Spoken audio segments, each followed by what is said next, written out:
The sky did not crack with thunder, it unsounded. I remember the moment with unnatural clarity, as if the world itself forced the memory into my bones so I would never mistake what followed for legend. It was just before dusk outside Dragonstone when the clouds began to twist not in storm patterns, but in spirals, as though something vast pressed against the fabric of our reality from the other side. The sea grew quiet, too quiet. Waves that had battered the cliffs for centuries simply stopped. Gulls fell silent mid-flight and drifted downward, wings folding in confusion. Even Drogon, apex predator of sky and flame, refused to circle higher. He hovered low, growling, as if scenting a rival god. And then the heavens bled. A seam of red light tore open across the firmament. Not lightning, not comet fire, but a wound. Something had cut our sky. From that wound fell a figure wrapped in burning chains, descending like divine punishment made flesh. The impact shattered stone and faith alike. The cliffs east of Dragonstone collapsed inward, rock exploding outward in a violent ring. I was among the first to reach the crater, quill still clutched in trembling fingers. I expected to see ruin. Instead, I saw him. He stood within the smoking ruin, as though born from a tall broad, carved from ash and scar tissue. His skin was pale as bleached bone, marked by a crimson sigil that ran diagonally across his body like a brand of war. Chains coiled around his forearms, ending in curved blades that glowed faintly with residual heat. He did not roar, he did not curse, he simply inhaled, and the air seemed to shrink from his lungs. I have studied tyrants and prophets alike. I know the look of ambition. This was not ambition. This was recognition, as though he had arrived somewhere he did not wish to be but somewhere he understood too well. Unsullied surrounded him with disciplined precision. Dothraki riders circled, blades drawn. Drogon descended in fury, fire swelling in his throat. The stranger did not reach for his weapons. He simply turned his head slightly, studying the dragon as one might study an old rival. When flame engulfed him, the heat drove us back in panic. Stone melted, armor glowed, and yet when the inferno faded, he remained standing. Smoke curling from his shoulders, unburned. His red sigil glowed faintly, almost answering the dragon's fire rather than succumbing to it. That was the first moment true fear entered the courtyard. Not fear of invasion, not fear of conquest, but fear of scale. Because nothing in Westeros, no king, no priest, no dragon had ever stood untouched by dragonfire except Daenerys Targaryen herself. And now there were two. He stepped forward through the dissipating smoke, boots grinding over fractured rock. A Dothraki, brave or foolish, charged with a scream. The man moved faster than comprehension. A chain snapped outward. Steel flashed once. The rider fell in silence, severed cleanly. The stranger did not watch him die. He looked north, past us, past the sea, past the kingdoms squabbling over iron and blood. His jaw tightened.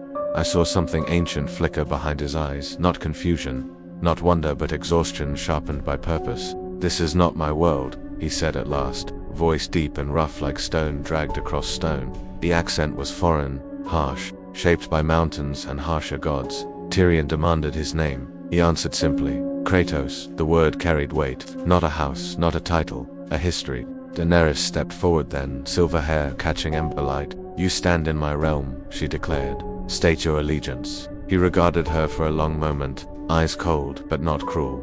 "I serve no throne," he replied. The words were not defiance. They were fact. In that instant, something unsettled me more than his strength. It was the absence of hunger in him. Every ruler I have ever recorded carried desireland, justice, vengeance, glory. This man carried none of those. What he carried was restraint, and restraint is far more dangerous than ambition. That night, he was confined within the lower halls not because we believed chains would hold him, but because fear demands structure. I volunteered to observe him. Curiosity is my flaw. He sat in darkness without torchlight, blades resting across his knees, eyes fixed upon nothing. Hours passed. He did not sleep. When he finally spoke, it was not to us. It was to memory. "I will not be your pawn again." The words were low, but heavy with old betrayal. I began to understand then, this was a man who had killed gods, not metaphorically, literally. The way he spoke of fate with contempt, the way he studied Daenerys not as queen, but as potential tyrant. He had seen pantheons rise and fall. He had shattered one, and now he had been delivered torn from his own reality into a land obsessed with power, prophecy, and inherited right. As dawn broke over Dragonstone, ravens arrived from the north. The dead were marching. Villagers beyond the wall had fallen silent. The White Walkers advanced sooner than expected. I watched Kratos as the news was read aloud. He did not appear surprised. Instead, He closed his eyes briefly as if confirming something he had already sensed. "Death that refuses its end," he murmured, and for the first time, I saw anger surface, not wild, but focused, personal, as though the very existence of such corruption offended him. That was when I understood the true horror. Westeros believed its greatest threat lay in ice and crowns. But something older had arrived, a weapon forged in divine betrayal, a man who had drowned Olympus in blood because gods mistook dominion for destiny. And now he stood in a realm where rulers claimed the same right. The sky above Dragonstone had sealed by morning, the wound in the heavens closing as if ashamed of what it had birthed. But the damage was done. The Game of Thrones had gained a new piece, one that did not care for crowns, alliances, or songs. Kratos had not come seeking rule. He had come because something in this world echoed the sins of his own, and when a godslayer hears the echo of tyranny, he answers it. Winterfell shivered beneath the weight of its own legends, as if the castle itself feared the night to come. Snow fell in jagged shards that cut through leather and steel, whispering of death even before the first blow was struck. I had watched the horizon for hours, quill forgotten, while Kratos stood atop the highest tower, hands wrapped around the stone like he could will it into permanence. His gaze did not sweep over the battlements, the men, or even the distant forests. It fixed itself on something beyond comprehension, as if he had already seen every possible end of this world and was waiting for the one he considered inevitable when the scouts returned from beyond the walls, their faces pale and voices trembling. They described a force no living soldier could truly reckon with, the dead moving with a silent intelligence, an army that swallowed forests whole, whose numbers seemed less mortal and more eternal. Jon Snow spoke of duty, honor, lineage, but I watched Kratos, who had slain gods and shattered Olympus itself, and I understood instantly the futility of such concepts here. Death, in his presence, was neither abstract nor merciful, it was personal. When the first horn sounded long and mournful, echoing across snow and stone, the tension did not tighten in my chest alone. The castle itself seemed to recoil, banners snapping violently, torches flickering as if recognizing a threat beyond fire. The Dothraki cried out, a single wave of sound meant to pierce the sky, yet even they faltered when they saw Kratos descend from the tower. Not to lead, not to command, but to move alone. I followed him at a distance, my breath crystallizing in the freezing air, notes clattering from my hand. The army of the dead appeared first as faint silhouettes, then as a rolling tide of ice and bone, endless and precise, moving with a rhythm that mocked our preparation. Soldiers fired arrows, chains rattled, dragons circled. Every spell, every strike, was swallowed by the cold inevitability of what approached. Kratos did not hesitate. He stepped into the snow with a calm that belied the storm forming around him, chains cracking softly, blades igniting with faint embers of the rage he carried like a second heart. He moved like an extension of the battlefield itself, anticipating the dead before they even reached him. One giant of ice lunged forward, colossal arms swinging with lethal intent. Kratos leaped, chain arcing in a blinding red flash, wrapping the giant's arm and wrenching it until bone and frost shattered in unholy harmony. He did not cheer, he did not pause. For every wight he felled, two more seemed to rise in its place, climbing over their fallen brethren in silence. Jon fought desperately near the trench line, his sword trembling under the assault of creatures who knew no exhaustion. Kratos reached him briefly, a chain lashing out, decapitating three wights before they could strike. Jon's eyes widened not with awe, but with comprehension of the scale of power aligned beside him. Then the snow changed.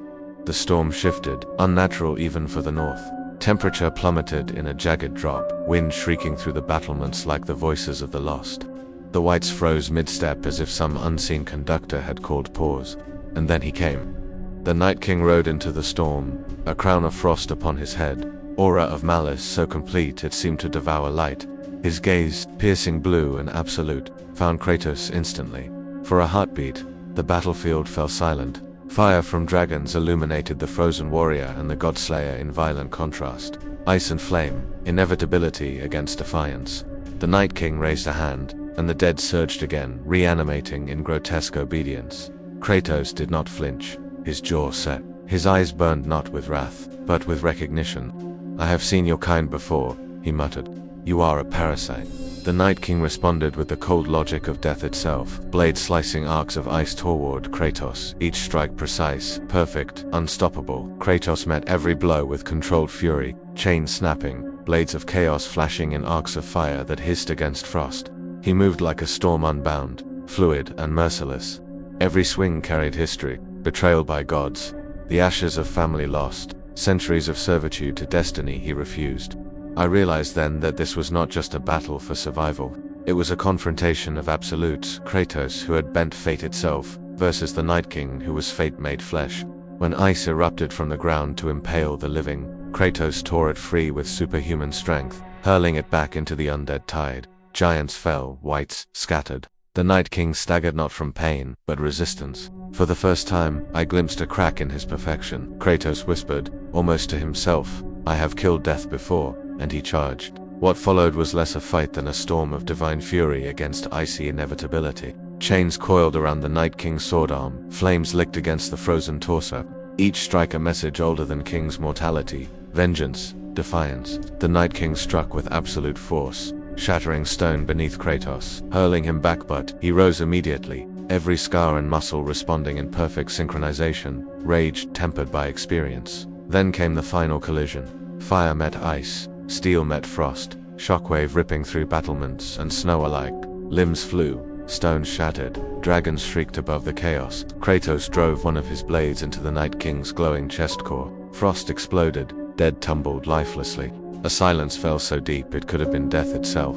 The Night King's body fractured, light scattering into shards of blue that twinkled in the snow like shattered stars. Kratos knelt, bloodied, breathing hard, eyes fixed where the King of Winter had stood. He did not exult, he did not speak, only observed. Around him, Winterfell's survivors trembled, realizing the cost of victory and the scale of the force that had just walked among them. And in that silent, snow-choked dawn, I understood. The long night had ended, but the war that Kratos had entered Westeros for, the war against tyranny, against false gods, against the corruption of power, had only just begun. Winterfell was quiet in a way that made your teeth ache. After the Night King fell and the dead lay shattered like glass beneath the snow, one might have expected relief, a collective exhale from a kingdom that had endured horrors beyond measure. But the castle's silence was not Pisit, was the hollow anticipation of something far worse.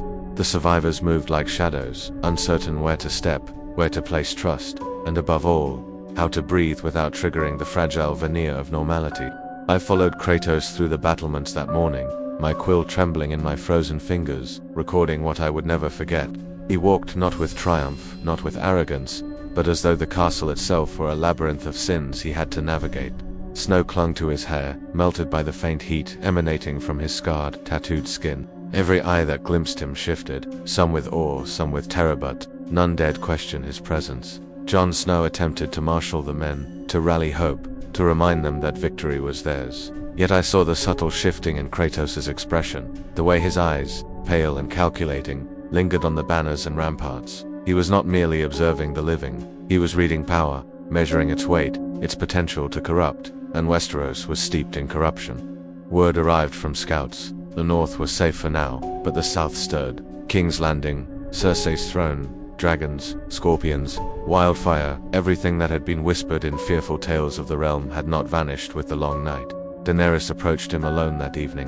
Her silver hair shimmered against the frost-laden ramparts, eyes wary but unyielding. "You saved the north," she said carefully. "For that, you have my thanks." Kratos did not turn immediately. His gaze fixed southward, where snow-tipped forests blurred into distant mountains. "I saved it from a parasite," he said quietly, voice low and dangerous in its calm. "And now," she pressed, "will you help me remove another?" He turned finally, eyes narrowing. "You seek a throne," he stated, not accusing, not questioning, but assessing. "Why?"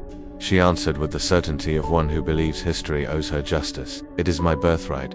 The realm needs a just ruler." Kratos' face did not move. His jaw tightened imperceptibly.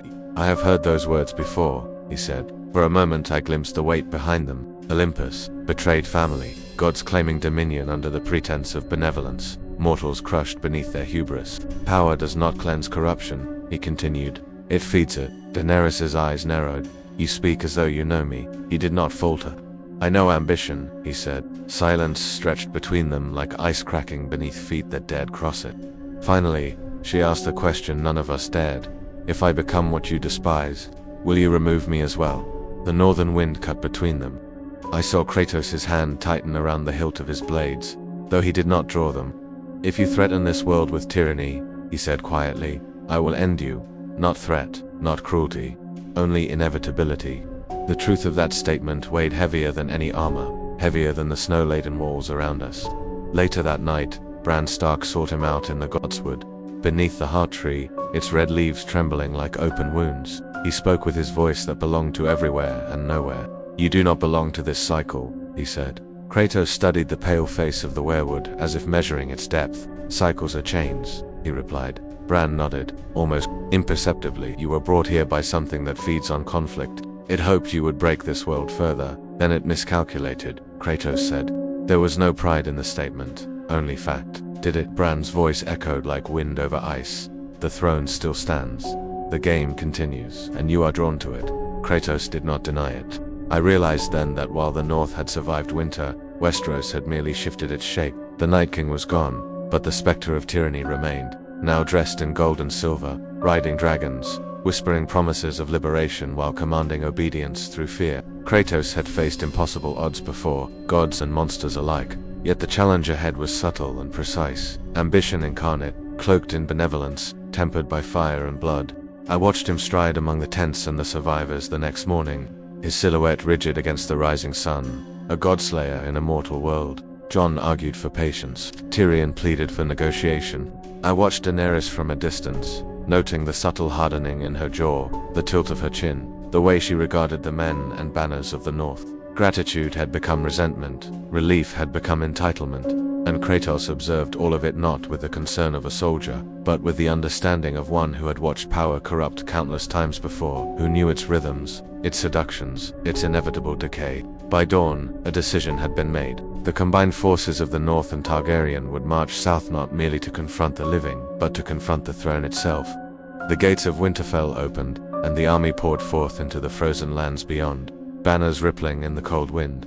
I followed the supply caravan, quill shaking as I documented their movements, yet I could not look away from the figure at the vanguard. Kratos walked ahead, not mounted, not adorned in full armor beyond the scars and chains he bore, but striding with inexorable purpose, a living reckoning against all who would claim dominion through fear and fire. As we crested the neck, the distant silhouette of King's Landing emerged against the southern horizon, crowned with fire, ambition, and the promise of devastation. I realized then the truth. The Night King had been the herald of winter, the embodiment of inevitable death. But what marched south with chains and blades, fire and scars, was something far more terrifying: a man who had destroyed gods, who had mastered fury and restraint, and who understood that tyranny wore many faces, all of them mortal, all of them deserving judgment. And as the cold wind whipped through my hair, carrying the smell of frost, ash, and fear, I knew that Westeros would not survive the coming storm unchanged. Because Kratos did not march to take a crown, he marched to break the cycle, and if the throne proved a false god, he would shatter it without hesitation. King's Landing rose like a jewel of sin and ambition through the haze of dawn, its golden towers catching the pale sunlight while the Red Keep loomed like a crown of molten pride above its ruined streets. From the hill outside the city, I watched our army assemble in disciplined formation, the Unsullied gleaming, northern soldiers bristling with icy resolve, Dothraki circling in restless anticipation, and above all, dragons slicing through the morning mist, wings beating a storm against the sky. The city seemed calm from this distance, deceptively peaceful, yet I could feel its pulse through the quaking ground, the scent of smoke already curling in the air, the faint metallic temps of fear carried by the wind. Kratos walked at the forefront, not mounted, not armored beyond his scarred skin and chains, but moving with a precision and purpose that made the ground itself seem to part before him. Each step he took radiated inevitability, a quiet warning to all who imagined themselves rulers or saviors. Daenerys rode slightly behind, atop dragon, her hair shimmering silver in the early light, eyes fixed on the city as though willing it to kneel beneath her. Jon Snow whispered caution, Tyrion pleaded for diplomacy, but none of their words pierced the tense calm that Kratos projected like a living shield. The bells of King's Landing began to toll, slow, hollow, accusatory, a chorus that resonated through the hills and over the Blackwater, warning the inhabitants that the storm of war had arrived. Cersei had fortified the walls, scorpions lined the battlements, wildfires hidden in secret caches. The Golden Company moved with the precision of predators, yet all of it felt fragile in the presence of the Godslayer. I could see the city's fear in the soldiers' hands, the civilians' frozen gazes, the way the banners trembled in the wind, powerless against the shadow of inevitability that approached. And then the dragons descended. Dragon led the charge, flame licking the edges of the sky, fire erupting from his jaws in violent arcs, melting stone and steel, forcing the enemy to scatter. Kratos did not flinch. He moved with singular intent, weaving through chaos, chains snapping, blades of chaos flashing in arcs that met arrow, spear, and bolt with an almost preternatural awareness. Soldiers who dared intercept him were removed swiftly, efficiently, not with bloodlust, but with the precision of a man accustomed to shaping destiny through action alone. I followed him as the first gates of King's Landing exploded, stone and iron scattering like toys under the weight of unstoppable force. Chaos erupted, screams ricocheting between walls that had stood for centuries. Yet through it all, Kratos moved calmly, a single point of purpose in a maelstrom of fire and panic. And then I saw her Daenerys, atop Drogon, eyes blazing violet, voice carrying commands in High Valyrian that twisted the battlefield to her will. Flames engulfed fleeing soldiers, walls ignited in green inferno, and for the first time, I understood that victory had already begun to shift into terror. Kratos stopped mid-assault, eyes narrowing, sensing the change. He had faced wrath unbound before, monsters and gods alike, yet the fury he witnessed now was unlike anything Olympus had offered, controlled, deliberate, total. Fear wielded as weapon, justice twisted into annihilation. He studied her, not with hate, not with admiration, but with understanding. "This is not war," he murmured under his breath, voice swallowed by the roar of fire. "It is judgment." The ground trembled as Drogon struck the city again, and I realized the truth. The throne, long thought the prize of kings and queens, was now a lodestar of ruin, attracting devastation to itself. Civilians ran, buildings fell, and Kratos watched not a man fighting, but a reckoning assessing the consequences of unchecked power. Cersei's forces fell under the weight of strategy and fire, but the real danger was not the soldiers. It was the ruler who wielded her dragons like an extension of will, who saw mercy as weakness, fear as a tool. Kratos approached the Red Keep alone, a solitary figure moving through smoke and flame, the only thing standing between absolute destruction and the fragile remnants of life below. Every step he took left scorched snow, every movement radiated inevitability. Daenerys watched him from above, anger and gratitude warring within her gaze. "You would challenge me," she demanded, voice cutting through dragonfire and smoke. He did not flinch. "I will not allow tyranny," he replied, calm, measured, final. "You have already crossed the line." The dragons shifted, sensing the tension, wings beating gusts of fire and wind that sent debris cascading down the streets. She hissed another command, a torrent of flame aimed at those who survived the initial onslaught. Kratos did not retreat. He did not raise his blades yet. He only advanced, chains flicking, eyes fixed, muscles tensed, an embodiment of judgment itself. And then the inevitable occurred. Flame met blade. Dragonfire surged toward him, scorching stone, collapsing battlements, yet he rolled through it, chains snapping in arcs of red fury, blades of chaos meeting flame with embers singing in retaliation. Dragon roared, wings beating violently, but Kratos leaped onto the dragon's neck, mid-assault, chains coiling around foreleg, yanking the beast toward the fractured Red Keep. The balcony beneath them trembled, stone cracking, as Daenerys scrambled to maintain control. "You would defy me," she shouted. "After all I have sacrificed." His gaze was steady, unrelenting, almost merciless in its calm. "Sacrifice does not justify cruelty," he said. Fire and ash swirled around them, screams echoing from below.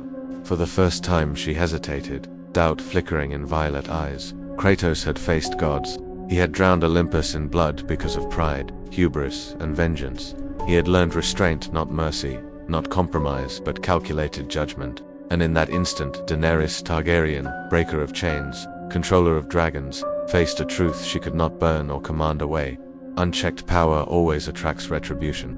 He released the chain just enough to allow Dragon to regain balance, yet the weight of his presence forced her to consider the consequences of her wrath. I realized then that Westeros would survive the long night, but it might not survive the Godslayer, the god who had mastered rage and restraint, and who now stood poised between annihilation and the fragile mercy of survival. And as the fires of King's Landing roared below, illuminating the smoke-choked sky, I understood the final haunting truth. The throne would not claim Kratos. Kratos would claim the reckoning, and whoever survived it would carry its shadow forever. The city screamed not in battle cries, not in defiance, but in a sound so raw and human that it made the snow-chilled air itself quiver. King's Landing had become a furnace of flame and ruin. Streets flowed with firelight, the smell of scorched stone and human terror thick enough to choke the mind.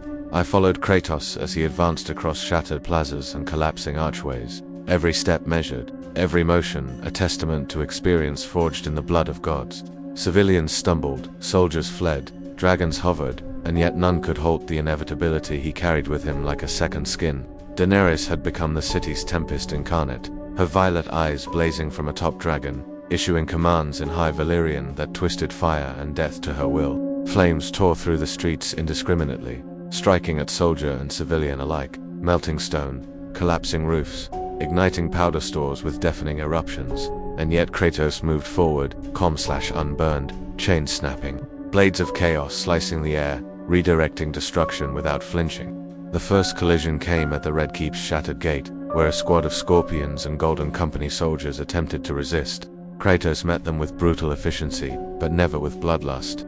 Heads fell, steel shattered, arrows met chain, and still he did not roar or shout. His fury was deliberate. He did not kill because he wished to. He killed because obstacles existed. And then the moment came, the balcony, the command center of the Red Keep, where Daenerys had positioned herself above the chaos.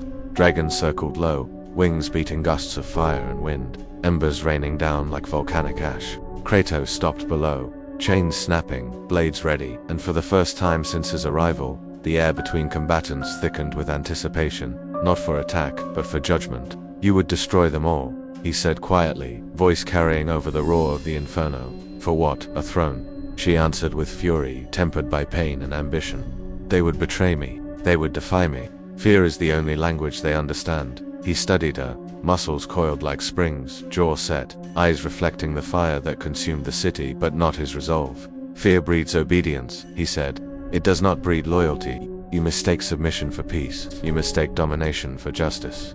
She hissed another command to Drogon, who unleashed a torrent of flame that seared stone and sky alike.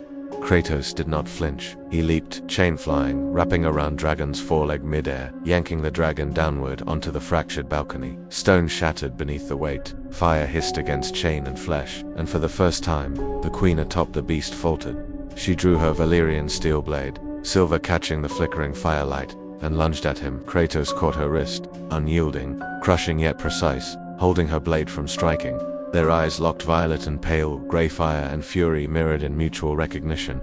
"You speak as though you have learned wisdom," she spat, voice trembling but resolute. "Yet you are drenched in the ashes of gods." "I have learned that unchecked power destroys everything," he replied evenly. The city trembled beneath them.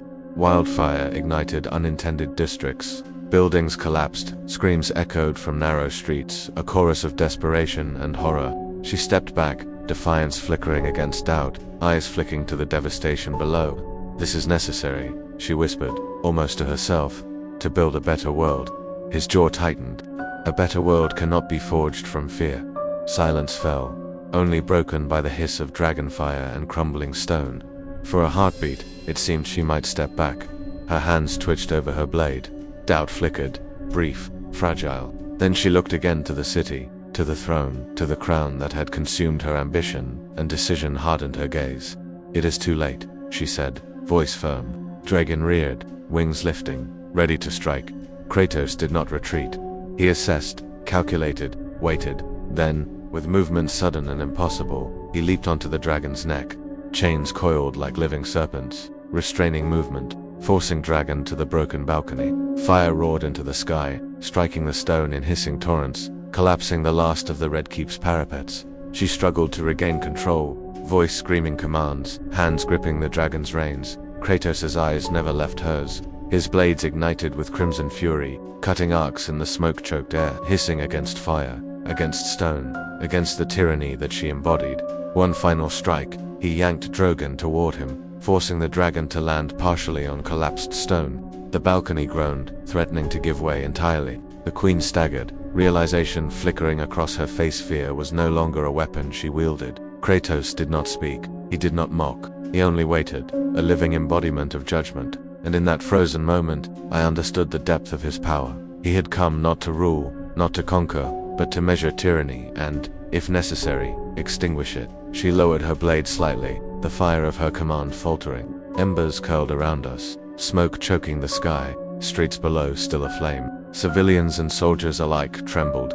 Knowing the end of one power had not guaranteed survival, only the survival of another judgment. Kratos released a chain, allowing Dragon a semblance of freedom, yet the weight of his presence kept Daenerys in check. No attack, no mercy, only inevitability. The Red Keep shuddered, stone cracking, the throne she coveted glowing under the early morning inferno. I realized then that Westeros had faced dragons, kings, and the Night King, but nothing had ever confronted them like this. A godslayer who understood fury and restraint, who weighed power with morality, who had the strength to annihilate but chose judgment over slaughter.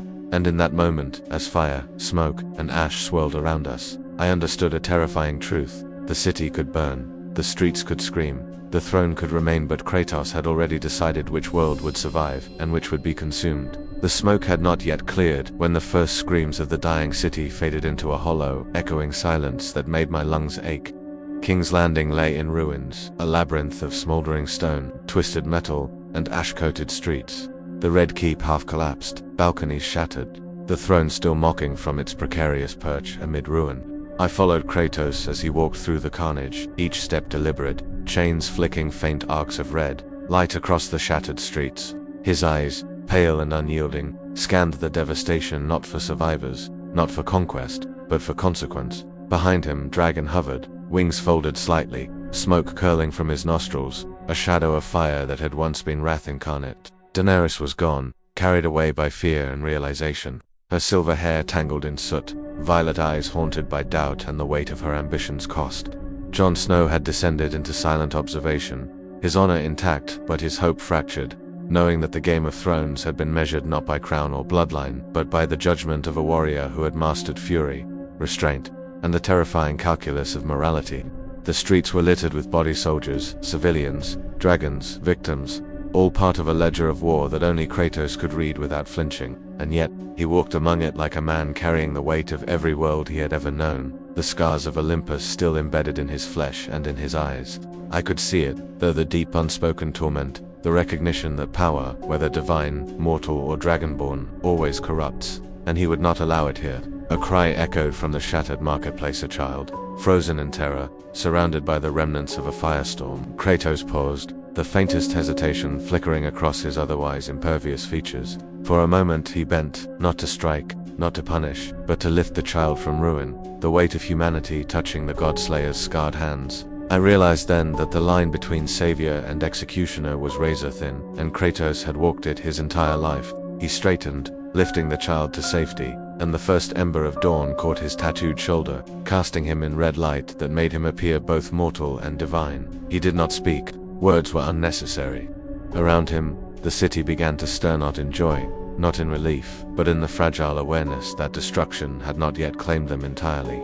The remaining soldiers, broken, bloodied, and weary, gathered cautiously, unsure if the Godslayer would turn his judgment upon them next. But he did not. Instead, he walked to the ruins of the Red Keep, eyes fixed upon the throne that had commanded so much blood and ambition. With a single motion, precise and deliberate, he swung one blade in a red arc, igniting chains in flame, striking the throne. The wood and iron cracked, splintered, and collapsed in a cloud of ash and dust. No king, no queen, no god could claim dominion here anymore. The message was clear, silent, and final. Tyranny would not rise again through fear. Kratos turned then, gaze sweeping over the city, the survivors, the ruin. The weight of judgment hung in the air, palpable, almost alive, as if the stones themselves had recorded his verdict. Fire smoldered in alleys, green haze of wildfire dissipating slowly, yet the terror had ceased not because the flames had been extinguished, but because the reckoning had been delivered. And in that silence, I saw something remarkable. The survivors did not kneel in fear, nor did they cheer in relief. They simply watched, understanding for the first time that power unchecked can destroy worlds, and that the man who had walked among gods, monsters, and titans, now stood among mortals to remind them of what justice without fear could mean. Kratos did not linger. He stepped beyond the city gates, chains coiling softly, blades of chaos extinguishing their red glow as if satisfied with their lesson. Drogon descended beside him, smoke curling in calm spirals, wings draping over his queen who had been spared but humbled. Daenerys met his gaze briefly, and for the first time, I saw vulnerability, a queen confronted not by armies, but by the inexorable morality of a warrior whose experience transcended crowns and bloodlines. "Do not mistake survival for favor," Kratos said quietly, voice carrying the weight of eons and echoing over the still smoldering streets. She inclined her head, understanding, perhaps, that he had not come to conquer or to serve, but to teach a lesson that would outlive kings, dragons, and gods. And as we descended the ruined gates, the city trembling beneath its own ashes, I understood the final, terrifying truth. Westeros had survived the firestorm not because of luck, not because of dragons, not because of crowns, but because one man, a godslayer, chose restraint over annihilation, judgment over ambitions, and morality over ambition. He did not leave as a hero, he did not leave as a god, he left as a reckoning incarnate, a presence that would haunt the memory of kings, queens, and mortals alike. The dawn rose weakly over King's Landing, pale light illuminating the ruin in harsh relief, and I knew that history would remember this day not for the flames, nor for the blood, nor for the dragons, but for the God who walked among men, measured their sins, and chose to spare them when annihilation would have been easier. And in that silence, I finally understood the burden of judgment, the weight of power restrained, and the terrifying responsibility of being the one who holds the line between destruction and mercy. For Kratos, the cycle of gods and mortals had ended, but for Westeros, a new reckoning had only just begun.